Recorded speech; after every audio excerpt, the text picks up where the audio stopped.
अस्सलाम वालेकुम जी। हमारी डीपी बॉक्स की तो वीडियोस आती रहती हैं। आज मेन मकसद ये है कि मैं बता दूं कि कौन सा ब्रेकर किस चीज़ के लिए यूज़ करते हैं, क्योंकि हर कस्टमर पूछता है। तो फिर हर कस्टमर कहता है यार आप एक वीडियो बना के डाल दें, तो हम उसकी वीडियो डालने लगे हैं। ऑफ ग्रिड का जो हमारा सिस्टम है उसके साथ कौन सा डीपी बॉक्स लगता है। इसमें सबसे पहले वोल्टमीटर आपका लगता है, ठीक है। और उसके बाद इंडक्शन आपकी जो इंडिकेशन लाइट्स होती हैं वो लगती हैं। उसके बाद हमारा डीसी ब्रेकर सबसे आ जाता है पहले नंबर पर। मेन ब्रेकर जो आपने पीवी की तारें या जो आपने सोलर की तार लानी है वो इसमें इनपुट करनी है और यहाँ से आउटपुट करके आपने अपने इन्वर्टर्स को पीवी दे देनी है। उसके बाद जो है उसके बाद ये लगता है वीए।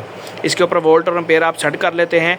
जो आपकी इन्वर्टर की आउटपुट आ रही है और लोड जो डालना है उससे पहले ये वाला ब्रेकर इसके अंदर लगता है, इंस्टॉल होता है, जिसमें आप अपने वोल्ट और एम्पेयर सेट कर लेते हैं ताकि आपकी होम अप्लायंसेस को कुछ ना हो या आपका जो इन्वर्टर है वो ट्रिप होने से पहले आपका ये जो वीए ब्रेकर है ये ट्रिप कर जाए, ताकि आपका इन्वर्टर और अप्लायंसेस सेव रहें। वैसे तुम्हारा इन्वर्टर भी ट्रिप करता है लेकिन ये प्रोटेक्शन डिवाइस साथ लाजमी लगाएं।